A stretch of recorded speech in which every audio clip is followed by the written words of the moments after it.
Sefer Torah Soav Leilou Nishmat Arlet Baya Bat Rachel. La semaine dernière, nous avons parlé de la Kétoret. Avant de commencer au doux, on mentionne une règle que Abaye nous a raconté, nous a expliqué l'ordre de tout ce qui se faisait au Beth Amikdash depuis l'aube. Quand on commençait, le matin à l'aube, les Kohanim venaient commencer le travail du jour. La nuit, on ne travaille pas au Beth Amikdash. On reste réveillé, il y a toujours des gardiens, il y a toujours des Kohanim. On garde le feu, on entretient la menorah, mais il n'y a pas de travail. Le travail commence à l'aube. Alors Abaye, dans le traité Yoma d'Aflamed Gimel, il a fait l'ordre de tout ça. Et comme on veut que notre tefila elle soit exaucée, comme la avoda des corbanotes, on mentionne toute l'ordre des corbanotes. Alors on donne l'ordre, qu'est-ce qui est avant quoi? Maracha Gdola, Kodemet le Marash Nyashel Ketoret, et la Ketoret. C'est avant le bois qu'on mettait dans l'autel dehors et l'autel. Avant les bougies, on a parlé, on a expliqué 5 bougies et 2, si vous vous souvenez la semaine dernière. Et tout ça, c'est mentionné dans les braïtot de Abaye. Et pourquoi on mentionne ça? Parce qu'en fait, ce n'est pas contesté. Ce sont des halachot qui sont d'après tout le monde. Tout le monde est d'accord là-dessus. Comme ce sont des halachot qui parlent de korban, de tfila, et les tfilot, c'est équivalent, c'est parallèle au korbanot. Donc on mentionne tous une union des korbanot. Après on parle, on amène un chapitre, on amène un titre, pardon, un paragraphe qui vient du traité Zevachim, et on explique où on allait asperger au Beth Amikdash le sang des sacrifices. Le sang des sacrifices, c'est la partie principale du korban qu'on amenait. Il fallait l'asperger sur des coins du misbéach, et chaque korban, il a l'endroit où on aspergeait le sang. Il y a 2 matanotes, 4 matanotes. C'est quoi matanotes? Matanotes, c'est mettre asperger le sang. Netina, chaque fois qu'on asperge le sang, ça s'appelle une matana. Et on a les différences, les catégories des corbanotes. On parle de Pariman Israfim, de Seirim. On parle de Chatot Tzibour, de Chatot Yachid, de Seiri Rosh Chodashim, de Ola, de Hacham. Et chacun, on explique tous ces corbanotes. Tout ça pour en fait dire que si parmi nous, on a besoin d'amener un corban, alors on parle déjà des corbanotes, que toute l'Assemblée d'Israël doit les amener, comme Saïr Shel Rosh Chodesh, qui pour les fêtes, ça nous appartient, nous tous. Nous tous, on a envoyé le Cohen pour sacrifier pour nous.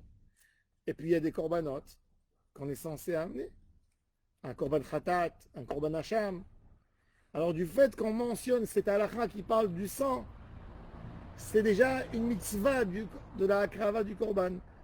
Et comme la Gemara dit que tout celui qui étudie ces halachot de korbanot, Akadosh Baruch Hu lui considère comme s'il amenait un korban. Alors on apprend au moins, on ne peut pas apprendre tout le traité Zevachim, on apprend au moins la première partie qui est Kabbalat Adam, qui est le premier travail du Kohen, puisque la Shrita, par un que le Kohen il est cachère pour égorger, même un Israël il peut égorger. La mitzvah des Kohanim commence depuis le moment où ils reçoivent le sang, ils commencent à l'asperger sur le misbéach. Ça, c'est le travail des Kohanim. Mais nous, on veut avoir une partie dans les corbanotes. Donc, on parle de cette règle. Les Lévi'im, ils faisaient pas ça aussi. Non. Les Lévi'im, uniquement, ils chantaient, ils gardaient le Beth Amikdash, mais ils n'ont pas le droit de toucher tout ça. Et après, on a amené, à la fin, pour closer chez nous, chez les Séfarades, on amène une braïta qui n'est pas écrite dans le Talmud, mais qui est écrite dans le Safra. Le Safra, c'est le premier commentaire de la Torah orale avant les Mishnayot sur le texte écrit. Safra, c'est Rabbi Ishmael, c'est les élèves de Rabbi Akiva. Avant que Rabbi Yehuda Anassi a commencé à écrire les Mishnayot, ils ont commenté le texte du livre de Vaïkra. Et il y a 13 bases de Rabbi Ishmael, c'est du Beth Midrash de Rabbi Ishmael, comment on étudie la Torah. Et ça, ces bases, elles ne sont pas contestées. On a une Gezerah Shava, des juxtapositions. On a une Yaforcerie. On a Binyan Av. On a les 13 manières d'étudier la Torah. Kadosh Baruch Hu nous a donné la Torah. Il nous a donné des endroits où les choses ne sont pas claires, ne sont pas précis. Et d'autres endroits où ils sont précis. Et pour ne pas faire quelques livres, quelques volumes, on a la Xera Shava qui nous donne tous les dynimes qui sont mentionnés dans un texte, du moment qu'il y a un mot qui nous paraissait inutile et qui était dans les deux endroits, pour nous donner toutes les règles qui existent là aussi. On apprend des règles, des mitzvot de Souka à Pessah, de Pessah à Souka, combien il faut manger de matzah, les Seder, alors on fait une juxtaposition de Souka, de la halachot entière qu'on apprend d'un endroit à l'autre, et ça, c'est Gezerah Shava. Gezerah Shava, on ne peut pas l'enseigner si on n'a pas reçu de notre Rav et notre Rav de son Rav jusqu'à Moshe Rabbeinu à Sinaï. Mais on a des Iaforceries, une Iaforcerie. Tout le monde peut faire. Si aujourd'hui je fais une Iaforcerie qui est très forte et qu'on n'arrive pas à me la contester, je peux obliger tout un Israël de faire une mitzvah par une force d'une Iaforcerie. Ça s'appelle Kal Vachomer. Et puis on a les sujets, on a tous les sujets, 13 sujets. Cette braïta aussi elle n'est pas contestée et on veut étudier une Torah qui est pure. Parce que imaginez-vous qu'on amène une halakha mais qui est contestée par un autre Tana. Il nous dit t'as pas étudié la Torah. Pour moi c'est pas valable. Alors on amène ces phrases de Rabbi Ishmael que normalement il n'y a pas de marloquette là-dessus. Dans toute la Torah, tu as des manières différentes à étudier, mais ça, c'est incontestable. Et c'est les bases de la Torah. Donc c'était pour les gens qui étaient occupés, que dans la journée ils travaillaient, au moins qu'ils aient une étude de Torah claire tous les jours. Kirat Shema, ça devient après un rituel, ça devient des versets. Et là c'est une braïta approfondie. Alors on a un juif normalement, s'il fait bien tout ce qu'il faut dire avant la tfila, avant Odou, ben, il a appris les sujets des korbanot du matin, toute la Kétoret, les 13 manières de commenter la Torah, il a la Birkat Kohanim,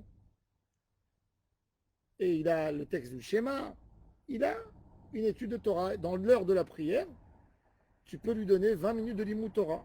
S'il a bien lu, doucement, doucement, il a compris ce qu'il a dit, il a étudié la Torah. Et on finit par un texte, on close avant Odou, par une Mishnah extraordinaire de Yehuda ben Tema. Yehuda, fils de Tema, nous a dit Everaz Kanamer.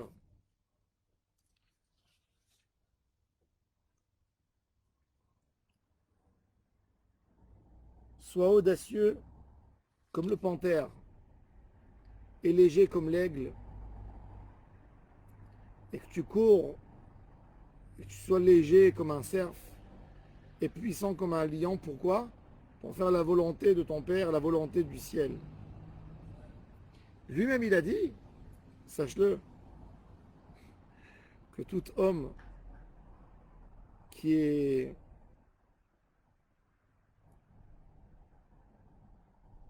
effronté, qui est dur, qui n'a pas honte des gens, celui-là, il arrivera au Guéhinom. Au Bosh Panim, celui qui a honte, il rentrera au Gan Eden. Alors je vais expliquer déjà cette Mishnah. Rav Yehuda Tzad Kazichrono Livracha, il a dit que ces 4 animaux mentionnés par Yehuda ben Tema ont un caractère extraordinaire. On a, encore une fois, on a le panthère ou le tigre, on a l'aigle, le cerf et le lion. Ces 4 animaux, ils expriment leur force tout de suite à la naissance.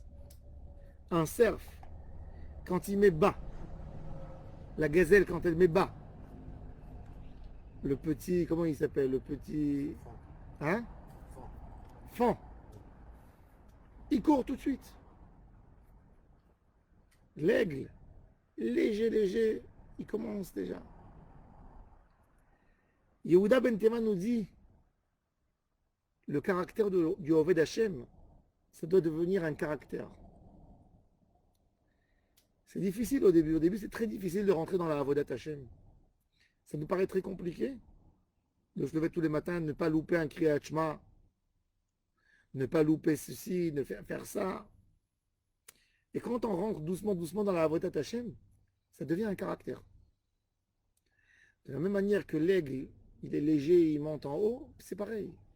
De la même manière que le cerf, que la gazelle, ils sont rapides, ben on est rapide. De la même manière que le tigre, il n'a pas peur, il n'a pas honte. Le panthère, il n'a pas honte et il tient. Et il ne se sauve pas, même si il voit des gens qui viennent devant lui, il ne lâche pas sa proie. Nous, on ne lâche pas. En même temps, comme Yehuda Ben Tema a commencé par Heveraz Kanamer, sois audacieux dans la Avodat Hashem, comme le puma, comme le tigre, le panthère. Il dit il faut garder ça, ce caractère uniquement dans la Avodat Hashem, mais pas dans la vie courante de tous les jours. La honte, c'est le symbole du juif. Le siman du juif, c'est Baïchanim, ils ont honte. Un homme qui n'a pas honte, c'est destructible. Je vais vous donner un exemple simple. Pourquoi on croit deux témoins quand ils viennent témoigner que quelqu'un doit de l'argent à quelqu'un? On lui prend l'argent selon le témoignage. Avec deux témoins, tu peux tuer quelqu'un. Il peut y avoir une peine de mort s'ils viennent témoigner qu'il a fait quelque chose, qu'il a tué, etc. D'où vient cette notion de croire, de donner, de les rendre fiables, ces témoins? Rab Shimon Shkop explique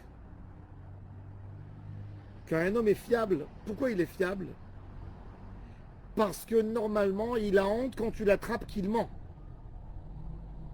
Si tu l'as attrapé mentir, il a très honte. Donc du fait qu'il a honte de se faire, qu'on le considère comme un menteur, il fait très attention à ce qu'il dit. C'est la base et c'est la source du fait qu'on croit à un témoin. Maintenant, quand quelqu'un n'a pas honte de rien, j'ai pas dit que c'est un menteur, mais il n'y a rien qui l'oblige à dire vrai. C'est pour ça que la Gemara nous dit, par exemple, dans le traité Kiddushin, qu'un homme qui sort dans la rue torse nu, il n'est pas à la plage, il tombe dans la rue, torse nu. Ce monsieur vient de témoigner, il te dit la viande elle est cachère. Tu ne le crois pas. Pas parce qu'il a fait une faute. Il a voulu être torse nu, c'est son problème qu'il va avoir honte. Mais si cet homme n'a pas honte, il n'y a rien qui le force à dire la vérité. Il a perdu la honte. Quand quelqu'un n'a pas honte, il n'a pas honte de personne, il est capable de tout faire. Tellement de choses, l'homme il s'empêche de les faire parce qu'il a honte. On dit que la différence entre un idiot et un homme sage, c'est que l'idiot fait ce que l'homme sage pense faire dans sa tête. L'homme sage, il a des barrières. Il a les barrières de la honte. Le Chot Tzadikim, il dit que godel la sechel, car godel la bochette. Comment tu remarques un homme intelligent qu'il a honte, qu'il est timide? Un homme timide, normalement, c'est un homme intelligent. Où on voit ça? Regarde l'enfant. Un enfant jusqu'à 2 ans, 3 ans, il n'a pas honte de sa nudité. Il sort sans couche, dehors. Quand il commence à manger du pain, etc., il commence à se couvrir. Il a honte. Il a une pudeur qui rentre en lui. Donc Yehuda Ben Tema nous dit que ce n'est pas la honte, etc., c'est pas qu'une recommandation. Aspanim, les Gehinom. Pourquoi les Gehinom? Il n'y a rien qui peut l'empêcher de faire une avéra dans sa vie, celui-là. Il a honte de rien. Au Bochet de Panim, même s'il est loin de la Torah, il va arriver à reconnaître Akadosh Baruch Hu. Tu vas lui expliquer, tu devrais avoir honte d'Hachem, il te donne, il te nourrit. Il a honte. fait Torah et mitzvot, il arrivera au Gan Eden. Que par ce caractère de Haraz Panim, il arrivera au Guéhinom, et par Bochet Panim, il arrivera au Gan Eden. Celui qui a approfondi là-dedans, il voit qu'il y a toute une Torah là-dedans. Tu voulais dire quelque chose, Mechila? Que la honte, c'est pas forcément quelque chose de positif, parce que ça empêche aussi de faire des choses. Et Non, il y dire a que le regard des autres, il est très important. la honte. Non, ça veut pas dire que ça ne doit pas t'empêcher, disons, de faire quelque chose, de décider ce qui est honteux. C'est la norme qui décide. Il y a une norme dans le monde qui s'instaure. De faire quelque chose hors norme, c'est quand même un homme qui se comporte hors norme, on doit se poser des questions. Hors norme de façon négative. Ok. Tu dois avoir de la retenue que d'avoir honte. Hein? Tu dois avoir de la retenue que d'avoir honte. Oui. Marrant. Mais ça, on doit se poser des questions. Pourquoi il fait ça? C'est vrai. On ne parle pas ici d'une motivation ou d'un homme qui veut réussir dans sa vie. Ce n'est pas lié à la honte. Il n'y a rien de honteux pour chercher sa parnassa.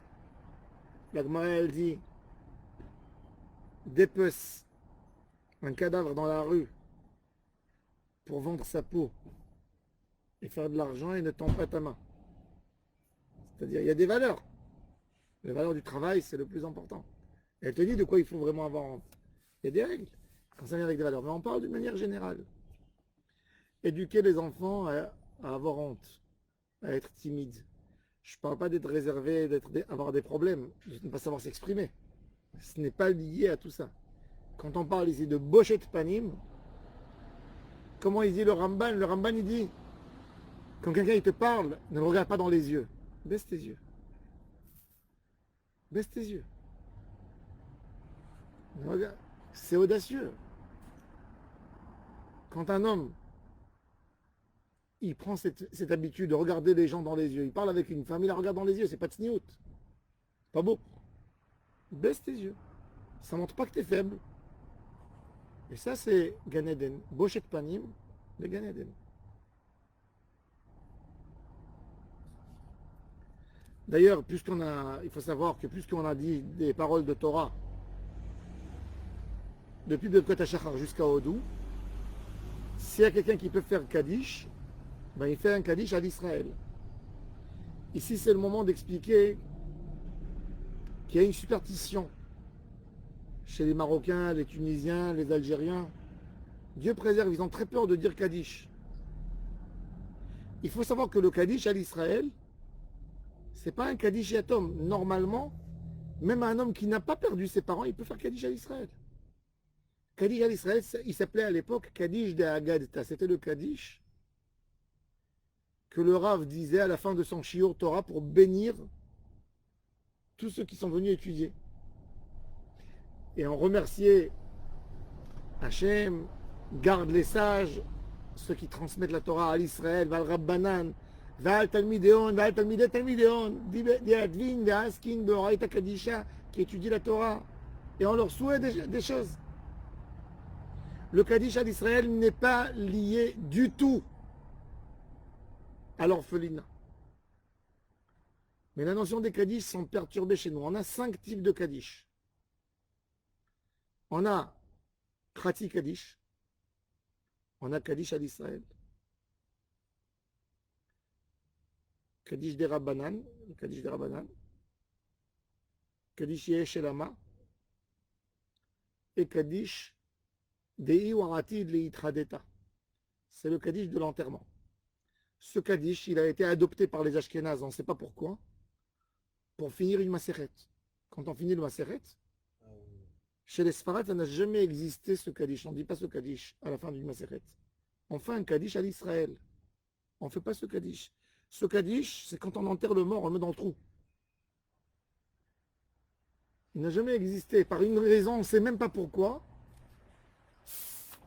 Deuxième édition du Talmud, ils ont édité ce Kaddish. Ils voulaient faire les intéressants, montrer qu'ils connaissaient plus. Et ils ont mis un Kaddish d'enterrement. Moi, j'ai vu beaucoup de rabbanim, séfarades, des vieux rabbanim, qu'ils ont assisté dans des Siyum Masechet, jamais ils ont dit ce Kaddish. T'as toujours un Kaddish à l'Israël. S'il y a quelqu'un du public qui a un Chiyuv, tant mieux, il fait Kaddish à l'Israël. Sinon, nous, on fait. Le Kaddish à l'Israël, il n'a aucun lien avec un décès. Le Kaddish Yeheshelama, le Kaddish Yeheshelama, il est lié à Yatom. Il parle d'un shalom, d'une kapara, on parle d'une kapara. Donc il lit le texte qui parle de kapara pour son père. Et le Khatsi Kaddish non plus, il n'est pas lié du tout à un décès. Des fois, moi, je lis à la Torah et je dis au gars qui est monté, je vis, ou si c'est lundi, je dis, fais Kaddish. Non, fais-toi Kaddish. Hachada. Fais Kaddish. Il n'y a pas de problème. Il n'y a aucun problème. Même un Kaddish à l'Israël, je vous dis, il n'y a aucun problème. Même ceux qui disent Kaddish dans l'année, qu'on arrête le 11e mois pendant une semaine, on n'arrête que Kaddish, Yeheshelama, on n'arrête pas Kaddish à l'Israël. Le Kaddish à l'Israël, c'est bien de le dire tout le temps. Quand quelqu'un veut faire une nachatrouach à son papa, l'avantage du Kaddish à l'Israël, la Gemara a dit que le Kaddish à l'Israël, c'est le plus beau Kaddish de tous les Kaddishim. Il parle de la délivrance du peuple, il parle du Olam Haba, il parle de la récompense d'Hachem pour son peuple. Il a des choses extraordinaires dans le Kaddish à l'Israël. C'est le Kaddish des Rabbanan.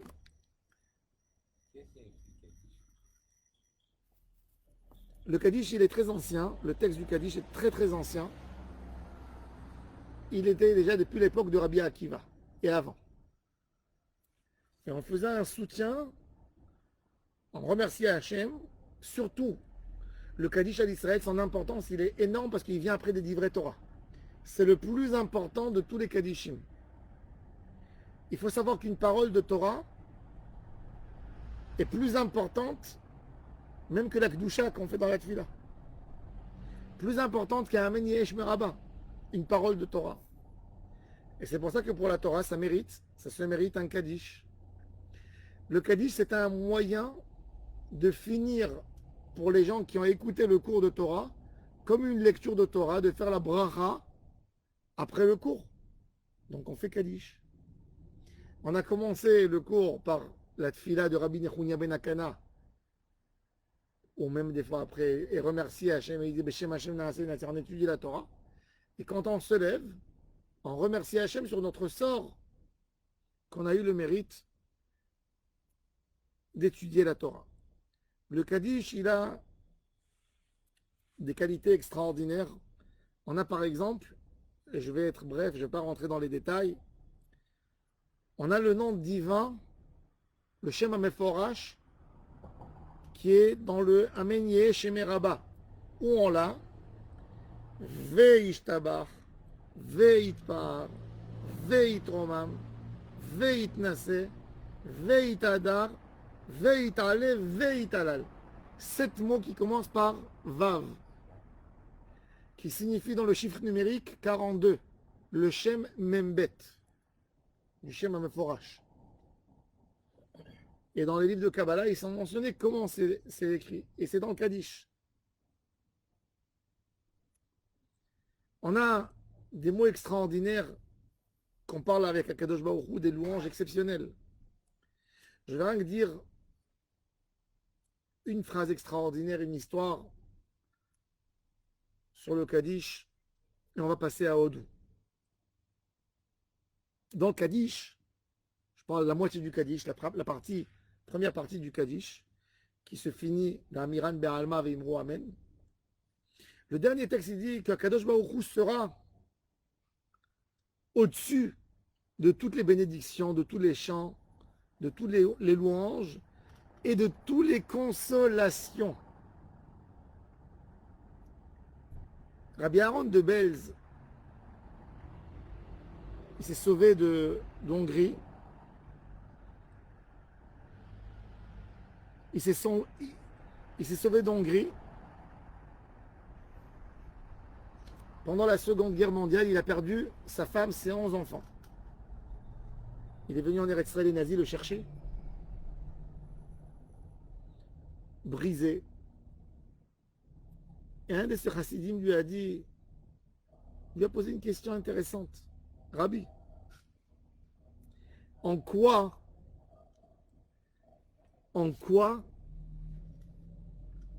Akadosh Baruch Hu a besoin d'une consolation qu'on dit qu'il soit plus grand que toutes les consolations? C'est quoi la consolation? Quel chevar, quelle grande chose c'est pour Dieu qu'il soit consolé. Quel rapport à ton Kaddish? Que son nom sera élevé plus que toutes les consolations. Le Rav lui a dit, tu sais, cette réponse, j'aurais jamais pu te la répondre, mais rien qu'après que j'ai passé la Shoah, je peux te le dire. La plus grande louange qu'on peut faire à Hachem, c'est quand tu vois un juif qui a passé la Shoah, qui a un numéro tatoué sur le bras, qui met les tefilines et qui remercie Hachem qui était là pendant qu'il a perdu ses parents. Quand un juif, il a perdu un de sa famille, et il dit Baour Dayanaim, et il trouve consolation que dans Hachem, c'est la plus belle louange qu'un Kadosh Baruch Hu peut recevoir. Qu'un homme dans son malheur, ce qui le réconforte, ce qui le console, c'est Akadosh Baruch Hu, ben c'est plus important que tous les chants, que tous les louanges et toutes les bénédictions qu'on peut faire pour Hachem. Quand un juif, dans sa douleur, il ferme ses yeux et il dit c'est Hachem, Hachem va me réconforter, il va me donner des forces. Pour Hachem, c'est la plus belle chose qu'un homme peut dire. D'avoir Hachem avec nous, d'avoir Hachem à nos côtés tout le temps. Ça, c'est le plus grand shevar pour Akadosh Baruch Hu. Ça, c'est Rabbi Aaron de Belz qui a dit ce chidouche extraordinaire.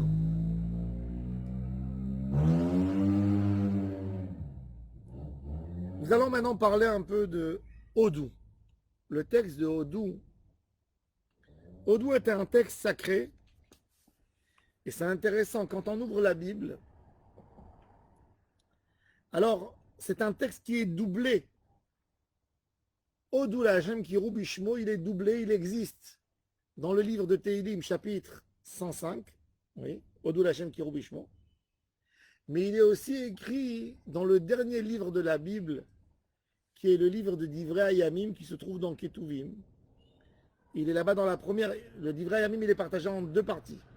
Première partie et deuxième partie. On a Divrei Hayamim Aleph et Divrei Hayamim Bet. Dans la première partie, le 15e chapitre, du verset numéro 8 au verset numéro 22, on a aussi là-bas le Odou Lachem Kirou Bishmo. Celui qui va comparer notre texte qu'on mentionne dans la prière au texte de Odou Lachem Kirou Bishmo. Regardez, dites à quelqu'un qui lit devant vous, vous allez trouver 7-8 différences dans les mots. Par exemple, Zera Israël Avdo Bene Yaakov Bechirav, dans Tehilim, qu'est-ce qu'il est écrit?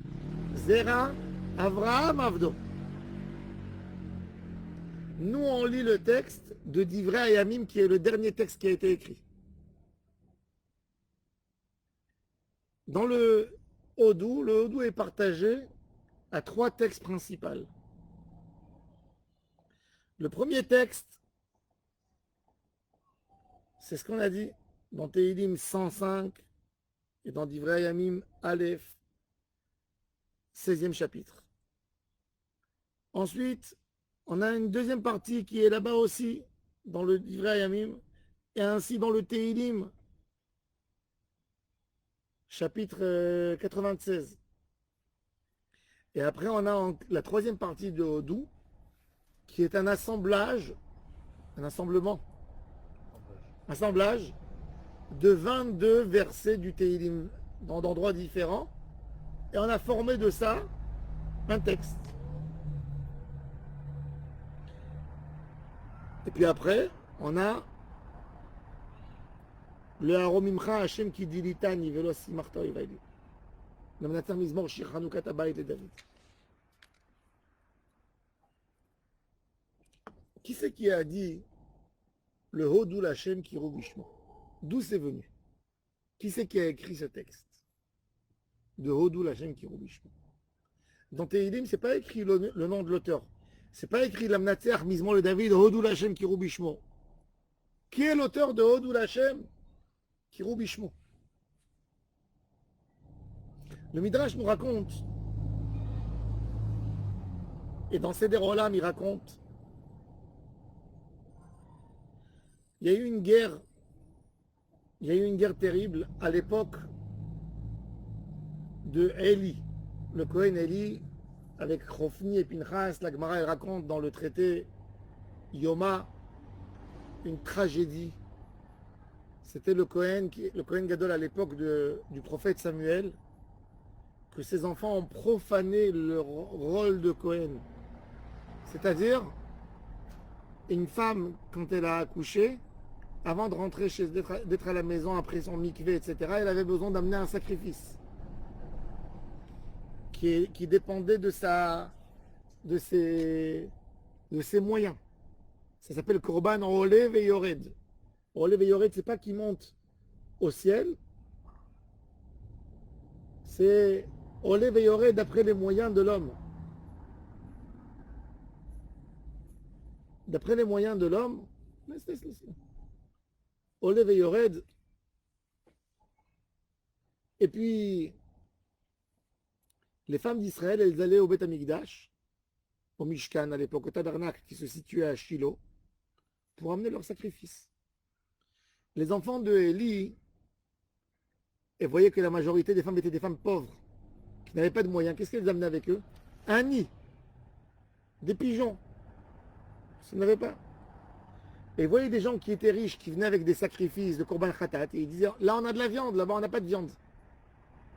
Ben, il laissait, quand ces femmes elles venaient, ils disaient, non, non, attendez la queue, il faut attendre. Il les faisait attendre, des fois 10 jours. Et il donnait priorité à ceux qui amenaient des sacrifices, des gros sacrifices, des animaux. Et ils se comportaient mal, ils demandaient des morceaux de viande, ils voulaient de l'entrecôte, ils voulaient ça, ils ne voulaient pas les partir. Et ça salit la réputation de la Keuna. C'est les enfants de Élie. Élie, leur papa les a avertis, ils ne voulaient pas entendre. Et Akadosh Baruch Hu envoie un prophète et ensuite Samuel qui dit à Élie que ses enfants mourront les deux le même jour et que toute leur génération sera maudite jusqu'à la fin des temps. Bon, une longue histoire, je ne vais pas rentrer dans les détails. Celui qui veut voir la Gemara dans le traité Yoma, elle nous raconte en long et en large. Et puis c'est écrit dans le texte. Qu'est-ce qui se passe avec les enfants de Élie? Comment ils sont morts? Il y a les Philistins qui viennent attaquer le peuple d'Israël. Le peuple d'Israël n'a pas un bon niveau spirituel. Et toute l'année, ils s'en moquent du tabernacle. Mais quand il y a la guerre, tout le monde s'unit autour de Dieu. Et Akadosh Baruch Hu dit tout le temps, vous me considérez pour rien. Bah maintenant aussi, je suis rien. Si je suis rien, je suis rien. Ils font la guerre. Les Philistins gagnent la guerre et ils tuent dans cette bataille 4000 juifs. 4000 juifs.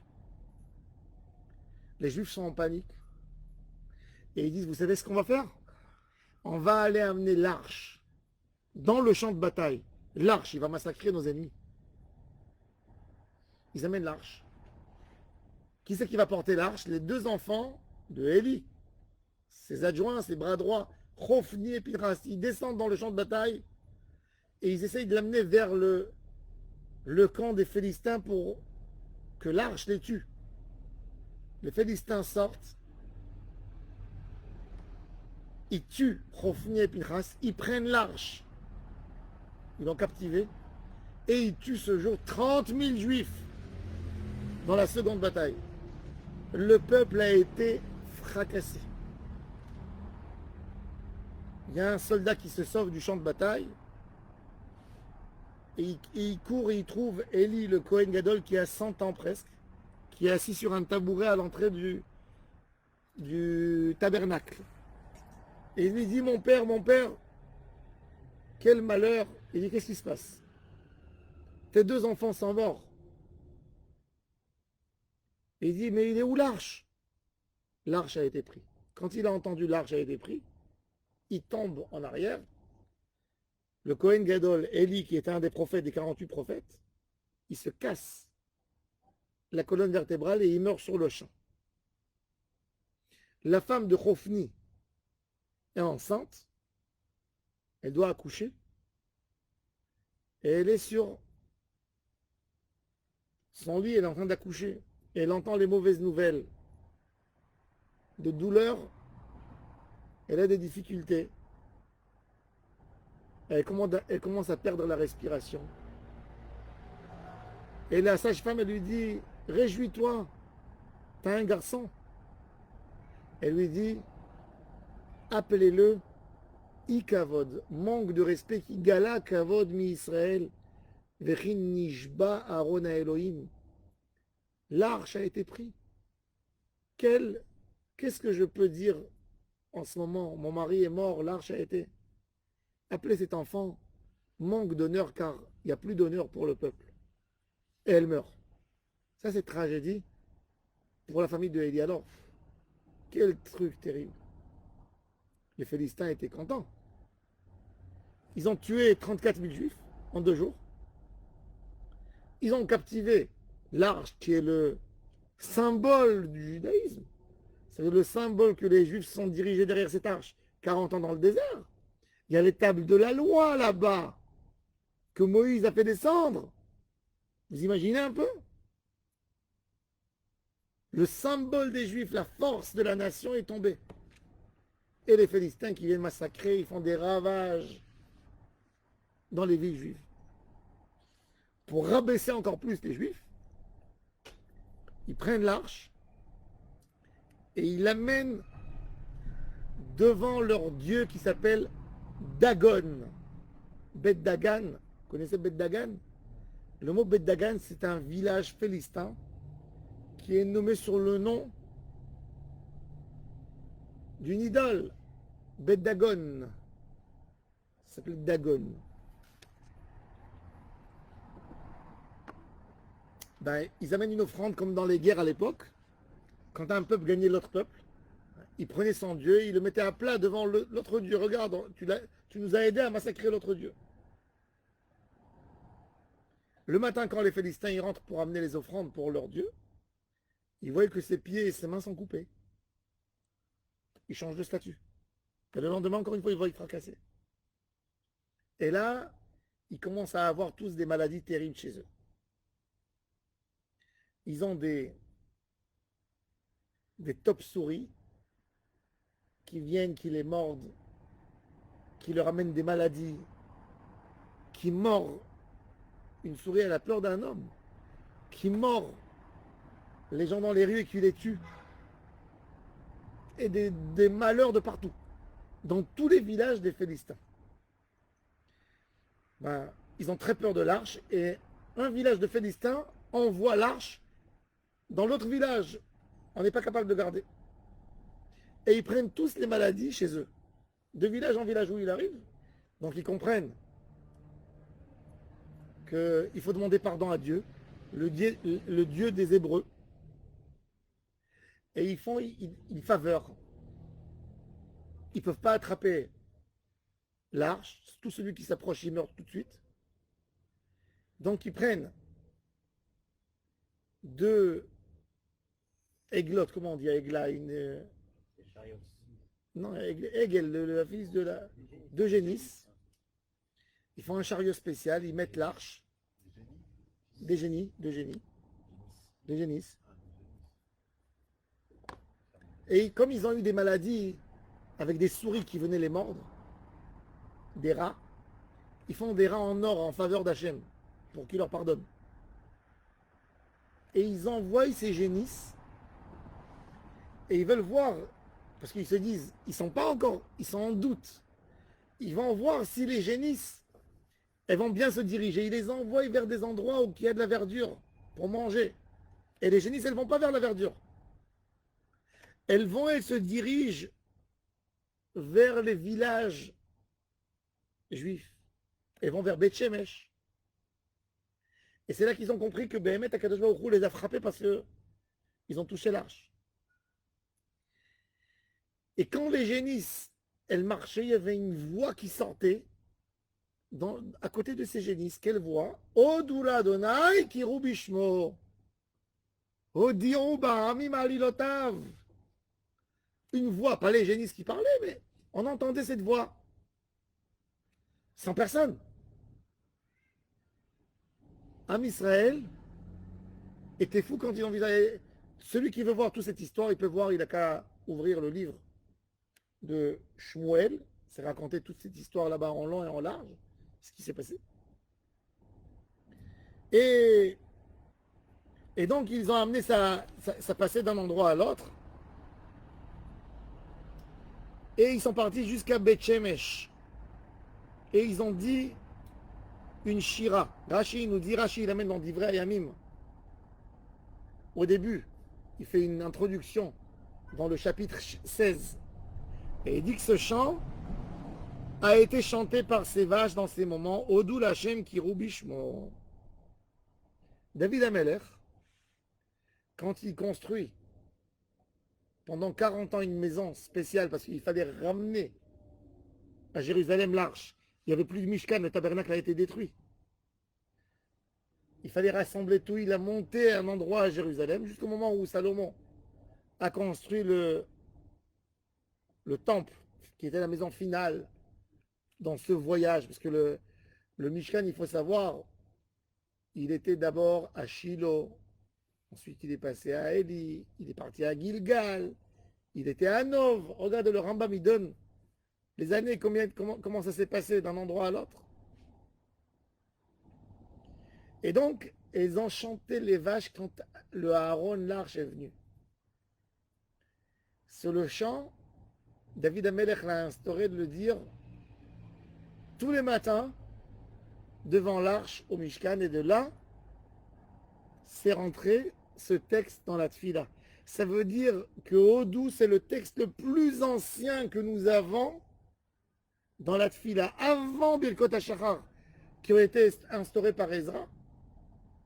Le premier texte dit, à l'époque du tabernacle, quand on n'avait pas encore les psaumes de David, parce que les psaumes de David ont commencé à être utilisés par son fils Salomon, mais la première partie qu'on a, le texte le plus ancien de louange à Hachem, c'est Odul Adonai Kiru Bishmo. Maintenant qu'on a compris d'où ça vient, on a la chair de poule quand on dit Odul Hashem Kiru Bishmo. D'où c'est venu ce texte sacré, ce texte extraordinaire. Odul Hashem Kiru Bishmo, ben c'est avec l'actualité de notre paracha. Avraham Avinu qui appelle et qui met le nom d'Akadosh Baruch Hu, qui associe le nom d'Hachem sur chaque chose qu'on voit dans la vie, dans le quotidien de tous les jours, associé à Hachem. Odul Adonai Kiru Bishmo, Odiru Baramim Alilotav, raconter ses actions. J'ai vu un commentaire extraordinaire. C'est quoi un Alilotav? La halila, une halila en hébreu moderne, ça signifie un malheur. Et Elilu alav halila. Halila, c'est aussi en hébreu ancien ila, raison. Le Gaon de Vilna explique un pirouche exceptionnel. Écoutez bien. Akadosh Baruch Hu, dans la vie d'un homme, il décide de lui amener un malheur à un certain âge. De le faire. L'homme, il est. Vous savez que l'homme, quand il naît, on lui définit tant et tant d'années, tant et tant de passages dans sa vie. Des fois, il y a des passages très durs. Cet homme, par un mérite, Akadosh Baruch Hu, il lui donne une chance d'éviter la tragédie. Et qu'est-ce qu'il lui fait? Il lui offre un cadeau d'argent avant. Il lui donne de l'argent. Et en fin de compte, tout d'un coup, il lui prend l'argent. Pourquoi? Pour que ce soit une capara et qu'il ne meure pas. Alors, la personne qui lutte pour garder son patrimoine, il va perdre sa vie à la fin. Parce qu'il a lutté. C'est pour ça que nos parents avaient l'habitude toujours de dire Kaparat avonot, Ba'avonot, Kaparat avonot. Être facile à lâcher. Si Hachem ne veut pas, Zéoudaï. Hier, j'étais à Netanya. Il y a une dame qui m'a demandé de lui donner la cache-route. Une femme tzadékette. Tous les jours, elle prélève les maasrot de ce qu'elle gagne. Elle donne tout de suite. Elle ne garde pas de la tzedaka dans la maison. Non, elle fait des sandwichs. Elle me dit que malheureusement, il y a des gens, de chez nous, hein, qui l'appellent et lui commandent des sandwichs et lui donnent des faux numéros de carte bleue. Elle note, mais ils savent qu'elle n'a pas la machine pour encaisser, pour que ça passe. Elle doit noter. Et après, rien que le soir, elle fait passer. Elle voit que c'est un faux numéro qu'on lui a donné. Ils lui ont menti. Ils lui inventent. Elle me dit, quand il l'appelle, après pour recommander, bon, elle leur dit là, j'ai vu que c'était. Et je lui dis, qu'est-ce que tu fais? Tu leur dis pas, vous êtes des voleurs? Non, Rav. Cet argent, Kadosh Baruch Hu, il a décidé de me la prendre. Alors au lieu de vendre 50 sandwichs, j'ai vendu 40. Je me suis fait voler, on a dit que je suis naïve. Mais c'est peut-être ça qui me sauve, c'est une capara. Hachem me fait une capara. Je suis rentré à la maison, j'avais toute la route, je pensais sur cette émouna de cette femme, émouna bipchitout. Je me dis, c'est pas à moi, c'est pas à moi. Hachem a décidé que je travaille et il me prend mon travail. 2 heures sans parler. Voilà, ça. Je préfère ça que. Et la caparat avonot, ça c'est Gamzul et Tova. C'est écrit que quand quelqu'un il renie et il n'est pas d'accord avec ce que Hachem lui a fait, c'est là qu'il amène sur lui tous les dynimes. Parce que quand tu n'es pas d'accord, tu dis je veux pas, je veux lutter. Tu peux pas me faire ça. J'ai envoyé ça pour la capara. La Gemara elle raconte que Rabbi Akiva, à part le Gamzou et Tova, Rabbi Akiva c'est un élève de Nahum Ish Gamzo. Et un jour il est arrivé dans une. Il partait le soir, il avait une torche, un coq. Le coq c'était l'horloge, le réveil du matin, et il avait un âne. Et il est rentré dans un village, il a demandé d'aller dans une auberge, et personne qui voulait l'accueillir. Ils ont dit tous, non, c'est plein. Il dit, au moins donnez-moi à dormir dans un couloir. À l'époque, c'est pas, il n'y a pas une rue, tu ne peux même pas t'asseoir, c'est dangereux. Il n'y a rien du tout, tout le monde l'a refusé. Et il essaie de trouver un abri, il va en dehors de la ville, il trouve un arbre, il va. Il est assis, tout d'un coup, il y a un lion qui lui saute dessus et qui lui tire son âne et qui le tue. Il est choqué. Il y a un renard qui vient, qui lui tire la poule. Et il y a un vent terrible qui lui a éteint la torche. De peur, il a grimpé sur l'arbre. Et qu'est-ce qu'il voit la nuit? Il voit un groupe de brigands qui sont rentrés dans ce village et qui ont tué tout le monde et qui ont pris tout le reste en otage. Et il a compris que Akadosh Baruch Hu lui a tué l'âne pour qu'il ne fait pas un signe de vie, le coq, et il lui a éteint la torche. On ne sait pas, on ne comprend pas. Des fois, Akadosh Baruch Hu, il fait des choses que du fait qu'ils ont existé dans notre vie, que ce parcours était là, ça peut changer notre vie, des fois de nos enfants. Quand un homme déménage d'un pays à un autre, et suite à ça, son fils, dans 20 ans, il trouvera un job spécial, il sera le maire de la ville. Tout ça, Akadosh Baruch Hu a décidé quand l'homme était angoissé, qu'il a quitté son endroit. Et ça, c'est des choses qu'on comprend des fois nous. quand Hachem nous donne une longue vie. Et des fois, c'est même pas nous qu'on va comprendre, c'est nos enfants, nos petits-enfants, nos arrière-petits-enfants. Et des fois, même eux, non. Klalo shel davar qu'on ne comprend pas Hachem. Et quand tu ne comprends pas, sache-le que si ça a été fait, ben, on devrait passer cette douleur. Hachem, je la reçois, je l'accepte. On n'a pas dit que tu danses, ça fait mal. Quand un homme il dit Baruch Dayan Emet, il ne le dit pas avec une joie, il le dit avec des larmes. Mais tout ce que tu fais à Hachem, c'est Emet. Même si je ne comprends pas. Je ne comprends pas, ça fait mal, je pleure, qu'est-ce que tu veux? Que quoi, que je rigole? Non. Tu sais que ça fait... Je suis un homme, je suis un être humain, c'est censé faire mal. Donc je crie. Mais au fond de moi, ça vient de toi, que ce soit une capara. Ne jamais lutter avec Hachem sur quelque chose qu'il fait. Sur quelque chose qu'il fait. Ça, c'est à Alila. Dire merci que Hachem a touché l'argent et pas la santé et pas la vie.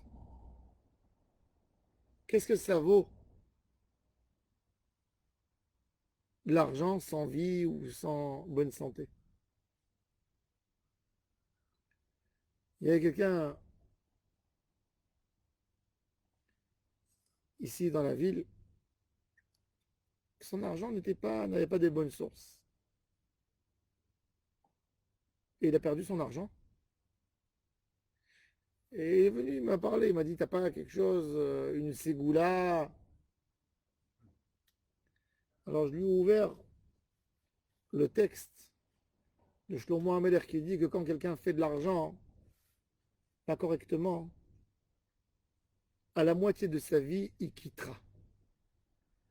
La Gemara, elle dit, qu'est-ce que ça veut dire il quittera? Ou l'argent le quittera, ou il quittera son argent.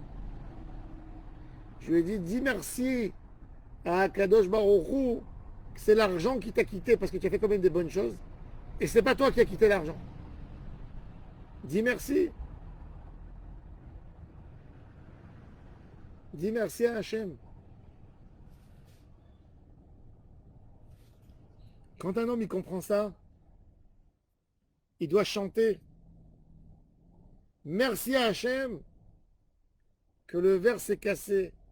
Merci que la poule est morte. Et que c'est pas Chas Shalom son fils. Kaparat avonot.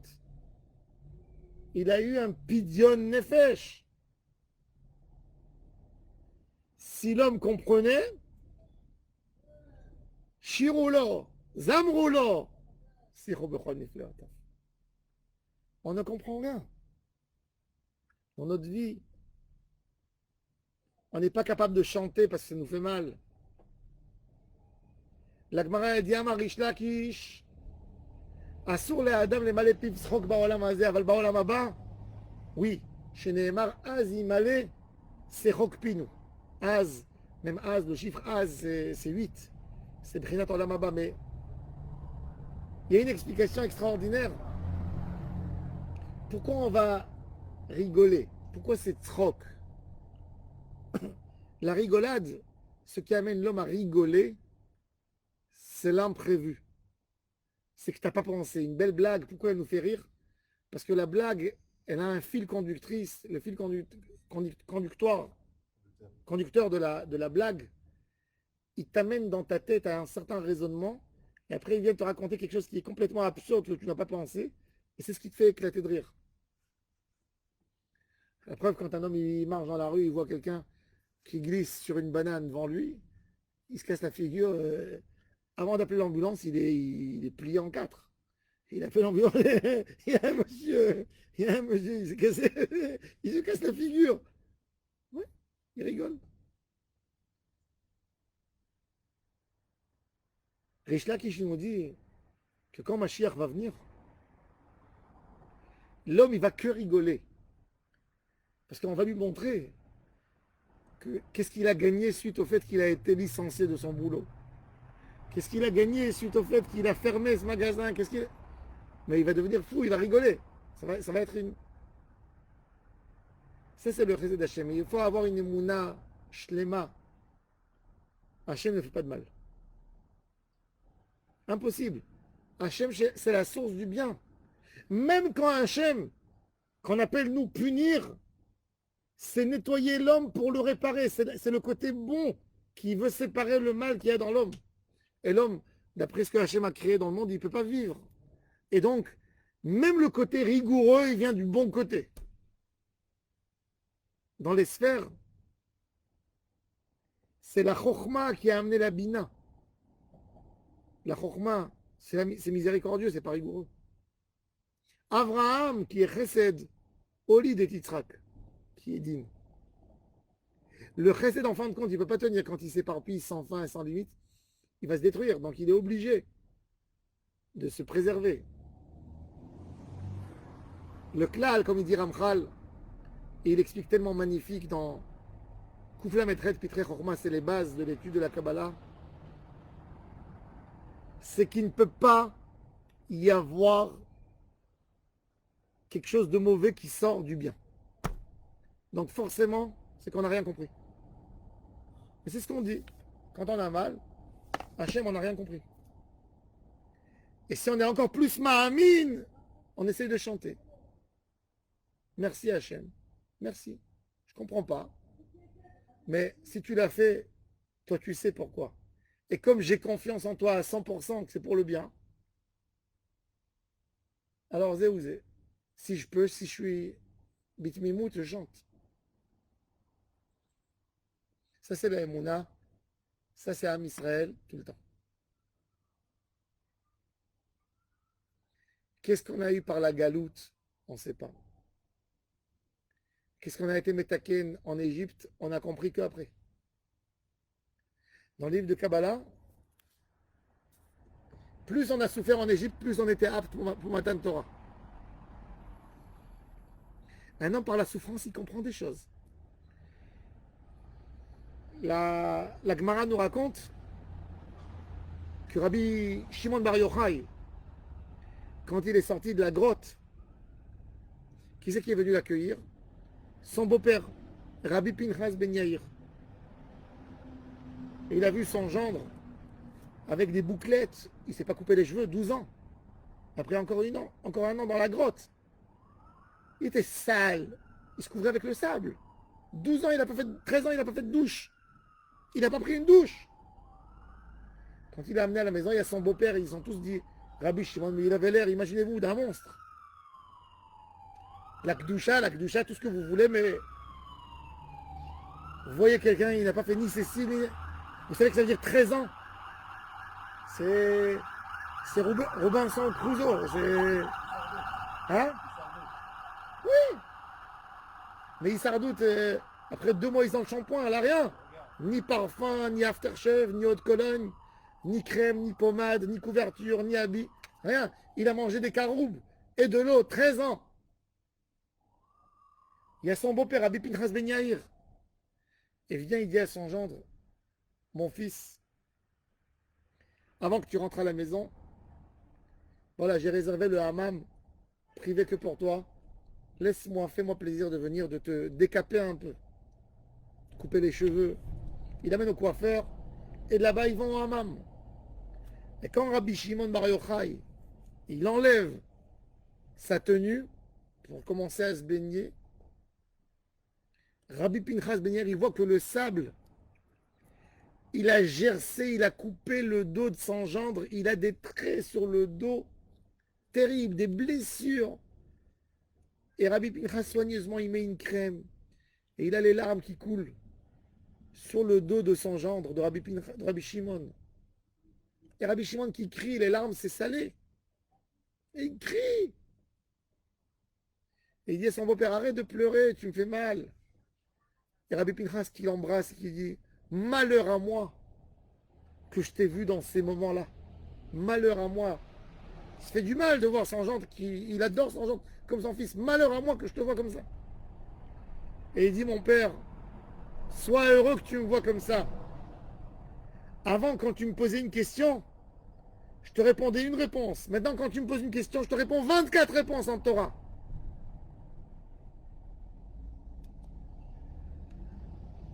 Rabbi Pinchas, qui n'a pas compris c'est quoi la grotte. Ce que la grotte elle a fait à son fils, qu'est-ce qu'il a vu? Il a vu des cicatrices, des blessures.